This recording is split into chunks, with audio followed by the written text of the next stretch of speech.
Chega ao cinema esta quinta-feira a nova produção do universo de Harry Potter. Animais Fantásticos e os Crimes de Grindelwald é a continuação direta de Animais Fantásticos e Onde Habitam, o primeiro filme da saga de Newt Scamander. I cannot move against Grindelwald. It has to be you. You don't suffer from motion sickness, do you? I don't do well on boats. You'll be fine. Newt Scamander está lidando com a repercussão de tudo que aconteceu nos Estados Unidos lá no primeiro filme. E o mago Grindelwald, que havia sido preso, conseguiu fugir. E com isso, ele é recrutado novamente por Dumbledore para uma missão aí que tem alguma ligação com Grindelwald. E como aqui no bloco de notas a ideia é avaliar o filme em alguns pontos específicos, hoje eu vou avaliar essa produção em elenco, visual e história. Começando falando do elenco, os quatro principais elementos da primeira parte da história lá, o Jacob, a Queen, a Tina e o Newt Scamander estão de volta. Também está de volta o Credence, que era o garoto que vivia no orfanato, era repreendido pela mãe e no final descobriu-se que ele tinha um Obscuros dentro dele. A produção traz novos nomes, incluindo Jude Law, que está interpretando Dumbledore, e dá mais espaço para Johnny Depp, que já apareceu no final do primeiro filme como Grindelwald. E aqui não tem como não comentar o elefante branco que tem no meio da sala, que é o problema do Johnny Depp na produção. Caso você não esteja sabendo, Johnny Depp foi acusado de violência doméstica pela sua ex-esposa Amber Heard. Esse processo já passou por um acordo judicial envolvendo dinheiro para a solução do caso, foi reaberto pelo próprio Johnny Depp e está passando por diversos problemas aí, mas isso gerou uma repercussão extremamente negativa. Caso você queira entender melhor o caso, vou deixar o link para um vídeo da Carol Moreira, onde ela explica detalhe por detalhe do que aconteceu. Mas o importante aqui é entender o seguinte: Johnny Depp não está no gosto dos fãs. Muita gente reclamou de manter esse ator dentro desse personagem que vai ser muito importante para a continuidade da franquia. E essa reclamação tem gerado um grande desprezo pelo filme antes mesmo do filme ser lançado. Os filmes se passam em um universo onde as chances de mudar esse ator e mudar a cara do personagem é muito grande, e você não faz isso por preguiça. Isso gera um atrito com os fãs que é realmente complicado. Além desse grande elefante aí que é o Johnny Depp, o resto do elenco, eles têm tão pouco espaço para fazer qualquer coisa que eles simplesmente não conseguem desenvolver seus personagens.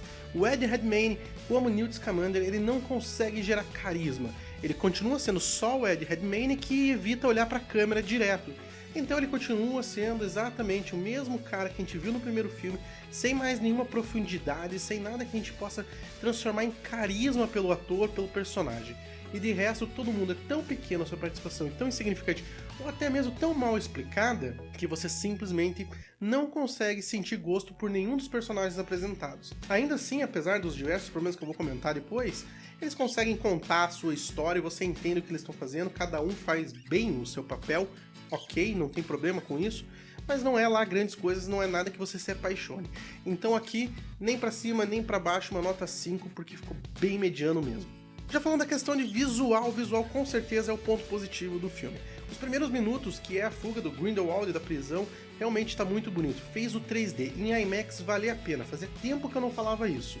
O filme também conta com novas sequências com animais, mostrando a relação do Newt com esses bichos, mostrando um pouco mais desse mundo aí, desses animais fantásticos, e eles estão muito bem representados, visualmente muito legal. A localização também está interessante, está se passando em Paris, tem diversos lugares que são citados, mas para quem não conhece Paris, lá com a palma da mão, nunca visitou a cidade, talvez só a Torre Eiffel realmente gere algum impacto, e o resto do filme como um todo parece ter sido gravado realmente em estúdio. Tela verde no fundo, não que isso tenha deixado o filme feio, muito pelo contrário, está muito bonito, tudo muito bem desenvolvido, e o visual é um ponto positivo do filme. O grande problema que eu vou deixar aqui, vou tirar alguns pontinhos, é a batalha final, tem muita magia envolvida, muita luz envolvida, parece aquela luta assim meio Transformers, que você não sabe muito bem o que tá acontecendo, então eu vou tirar alguns pontos aí por conta disso e vou dar uma nota 7 pro visual do filme. Já chegou até aqui, dá aquela curtida, se inscreva no canal e marca a sinetinha para receber uma notificação de quando tiver um novo bloco de notas, e acompanhe o bloco 1 em todas as nossas redes sociais. Para fechar minha avaliação, eu vou falar da história do filme e eu vou falar de outro elefante branco que tem no meio da sala, que é o relacionamento de Dumbledore com Grindelwald. Algum tempo atrás, a J.K. Rowling, que é quem escreve o roteiro dos filmes e também é quem criou o universo de Harry Potter, comentou que o Dumbledore era gay e teve um relacionamento sério com o Grindelwald na sua juventude. Ela transformou isso em verdade e as pessoas queriam ver isso representado no cinema. E no final das contas, o filme aqui só usou isso como talvez um gancho para chamar as pessoas para irem assistir o filme, principalmente da comunidade LGBT. E o filme não recompensa muito bem essa informação. Ele na realidade parece ter vergonha de mostrar a verdade em relação a isso. Se ia jogar uma informação dessa, ia contar para as pessoas que isso existe e não vai mostrar de forma correta, não precisava nem ter dado a informação. Isso ficou muito feio, ficou muito estranho e muito mal resolvido. De resto, a história ela foca no personagem do Credence, que é o cara que a gente viu lá como Obscuros no primeiro filme. O Dumbledore tem um interesse nesse cara que no início a gente entende como sendo só uma caridade, e o Grindelwald quer o poder dele. E como o Credence está em Paris, todo mundo viaja para Paris para encontrar ele, e é aí que a história começa a rolar. O Newt encontra a Tina, o Jacob, a Queenie, todo mundo tá lá junto, começa a rolar toda essa história. O grande problema é que a história é muito longa, muito cheia de coisinhas para se resolver, fica parecendo uma grande quest de videogame, vai, busca uma chave, abre um baú, vai em tal lugar, conversa com tal pessoa, volta, não sei o que.